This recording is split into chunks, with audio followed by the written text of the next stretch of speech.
Good evening.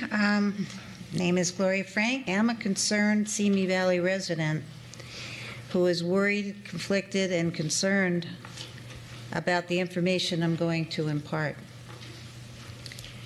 The wireless industry has made us believe that cell phones and now cell towers, small cell towers, are safe.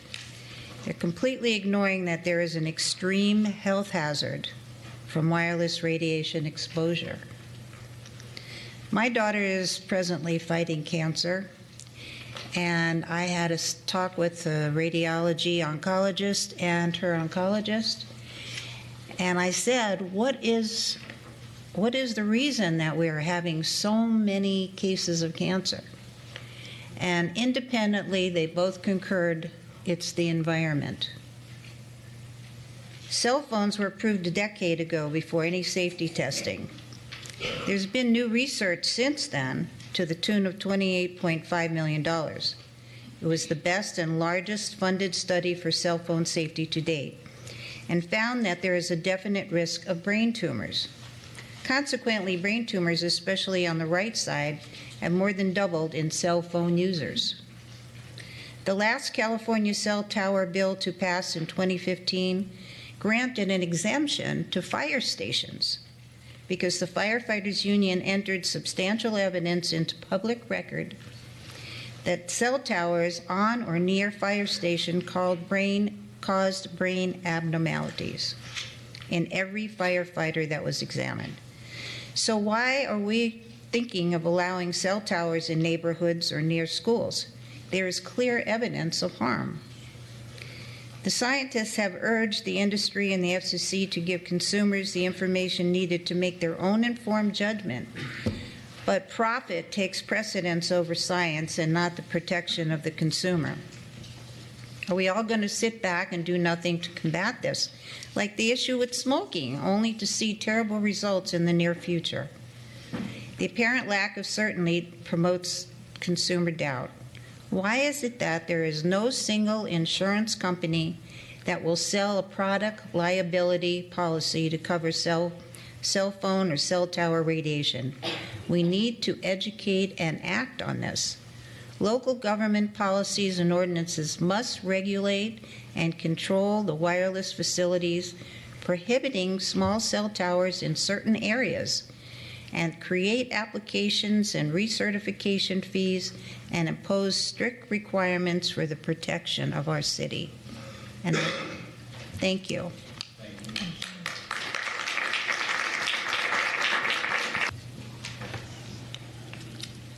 Hello, I'm Judy Bruce. The new technology, the Internet of Things, the wireless industry is very excited. They project it's a $7 trillion business. The government's promoting it. Future of humanity depends on it. It must be implemented. When the government and corporations see big money, they're joined at the hip. Health consequences be damned.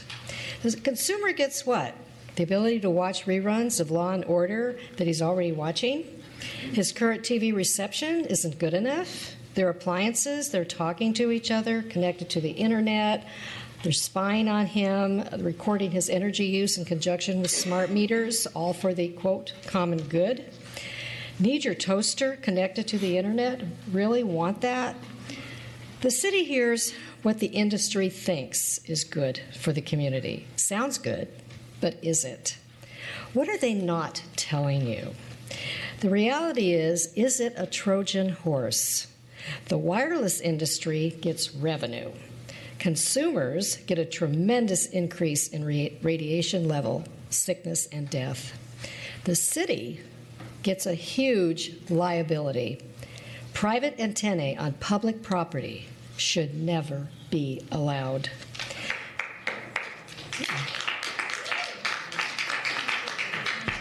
Thank you. Nationwide, communities are being told by wireless companies, oh, it's necessary, got to have these small cells in neighborhoods, on streetlights, utility poles, to offer the Internet of Things. They're estimating that millions of these transmitters will be put in public right-of-ways directly in front of our homes. Radiation from these small cells are not small. They're 24/7, and you cannot turn them off. Newsflash, a whistleblower recently blows the lid off of the hazards of 4G, 5G cell towers. He's an outside plant field engineer. He installs, replaces, repairs, tests on top of cell towers. He admits the real danger is what is coming off of the antenna. Asked him, are these cell towers endangering our lives? He said, definitely. And he said, what is worse is that when they are mounted on buildings, people working in other offices, living in apartments in direct line of these transmitters are creating what the industry calls cancer alleys. They asked, why have cell towers going next to schools, churches, and homes? He says, I don't know why they would put them anywhere near a school, church, or home. Solution is high-speed internet, municipal broadband using fiber optics. I'm not speaking about issues of just worry and risk and concern. This is established science, concludes substantial evidence that biological hazards as a toxic agent, radio frequency, emergency, electromagnetic Mrs. frequency. Bruce, your time's up. Okay, thank you. Thank you very much. Thank you. Thank you.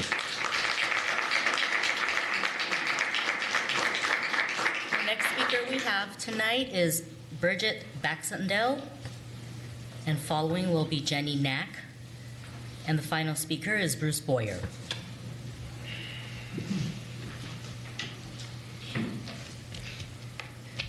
Good evening. My name is Birgit Baxendale. At the beginning of every disaster movie, there's a scientist being ignored. A densified infrastructure of wireless radiation is a public health disaster waiting to happen. Many reputable scientists, including 250 UN health professionals, are warning the world of this crisis. The Telecommunications Act of 1996 and its implementing regulations were a response to a wish list of the wireless industry, which dominates the FCC. Radiation guidelines have not been updated since 1996, when we had 2G. They are completely inadequate for today's technologies. If the FCC has its way, we will be subject to forced exposure to a known toxic agent, wireless radiation, which has effects that are no different than secondhand smoke, which means we will not be safe in our own homes. There will be a radiation beam or cancer alley in industry terms into our bedroom windows 24/7. Macro towers can be 3,000 feet away from homes and still provide service at gigahertz speeds. It is unnecessary to have small cells in residential areas every 500 to 1,000 feet. If we need better transmission speed, there's a faster, cheaper, safer way called fiber optics. The city already has jurisdiction over the fiber optic network. It just needs the courage to take back a public asset that was stolen by the wireless industry. The allegation that the race to 5G is critical is a race against science, and 4G is setting the stage for the coming of 5G. With 4G, Big Wireless knows that radiation causes cancer, just like Big Tobacco know about the effects of smoking. There have been no studies on the safety of 5G.